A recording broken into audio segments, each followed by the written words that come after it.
Before the rule of Zeus, before the glory of Olympus, there was another age, an age of great and terrible beings, an age of the Titans. The heavens and the earth were not always as they are now. In the beginning, there was only chaos, a vast, swirling nothingness from which all things emerged. And from chaos came Gaia, the earth, and Uranus, the sky. Together they gave birth to the first rulers of the cosmos, the mighty Titans. For eons, the Titans ruled supreme. Among them, Cronus, the most cunning and ruthless of his kin, ascended as their king. Under his rule, the cosmos flourished, but shadows of prophecy loomed over his reign. The fates whispered of a day when one of his own children would rise against him and cast him down. And Cronus would not take that risk.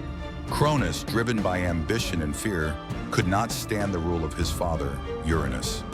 The sky had grown distant, cruel, binding Gaia in an eternal embrace that suffocated her children. And so, Gaia, in her pain, sought vengeance.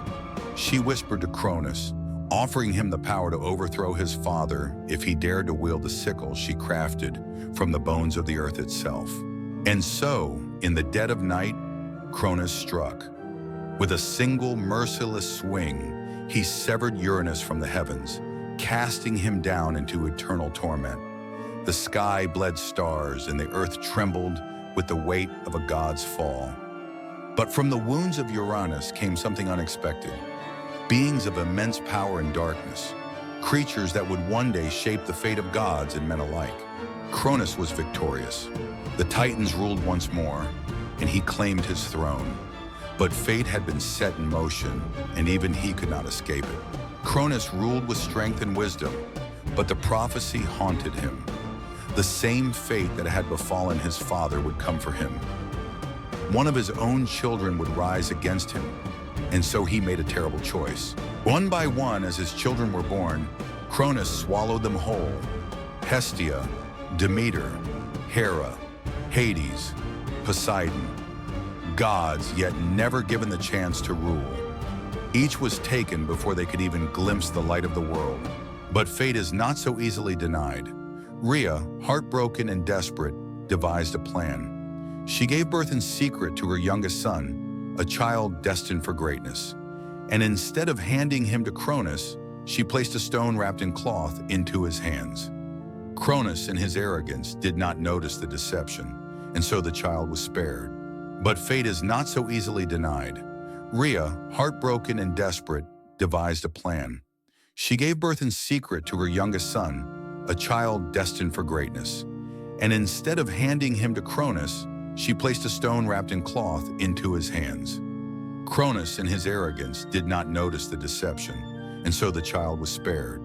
But even a god could not challenge a Titan alone. Zeus sought allies, those who had suffered under Cronus's rule. He freed his swallowed siblings from the depths of his father's stomach, and together they prepared for war.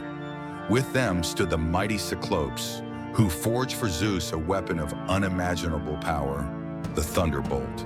The time of the Titans was ending. A new era was about to begin. And so, the greatest war in the history of the cosmos would soon unfold. A war between the old gods and the new. The heavens trembled. The earth shook. The time for prophecy had ended, and the time for war had begun. As Zeus stood upon the highest peak of Mount Olympus, his voice thundered across the cosmos. Cronus, your reign is over. The age of the Titans has come to an end. Cronus, the king of the Titans, let out a laugh that shook the very bones of the earth. He would not surrender. He would not fall as his father had fallen. Raising his sickle high, he roared, "Then let the heavens burn." The battle raged for years. The Titans, ancient and mighty, wielded the forces of the cosmos itself. Mountains were hurled like mere pebbles. Oceans were torn apart. The very fabric of reality quivered as gods and Titans clashed in an apocalyptic struggle. But the Olympians were not without power.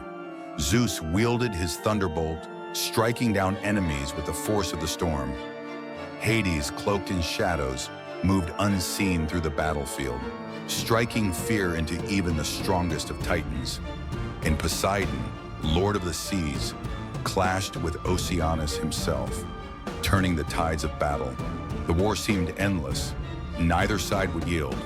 But deep within Tartarus, a new force was about to rise, one that would change the course of history forever. For all their might, the Olympians could not overcome the sheer strength of the Titans alone. And so, Zeus devised a plan. He ventured deep into Tartarus, where his father had imprisoned the most fearsome beings ever known.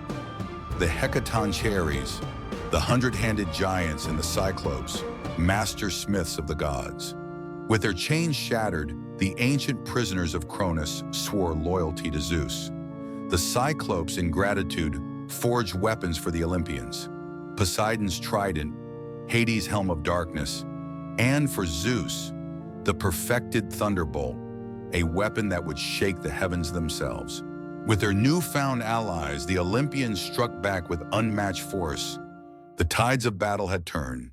The final confrontation came upon the battlefield of Mount Othrys, the stronghold of the Titans. Zeus and Cronus met once more, their battle shaking the very pillars of creation. But this time, Cronus was no match for the storm unleashed upon him. With a final earth-shattering strike, Zeus unleashed his perfected thunderbolt. The sky split open, and Cronus, the king of the Titans, fell. With a final earth-shattering strike, Zeus unleashed his perfected thunderbolt. The sky split open, and Cronus, the king of the Titans, fell. Zeus, victorious, claimed his place as the ruler of the heavens. Poseidon took dominion over the seas, and Hades was granted the underworld. The age of the Titans had ended, and the rule of the Olympians had begun. But even in their victory, the Olympians knew one thing: power is never eternal. And the cycle of prophecy, once set in motion, could never be stopped.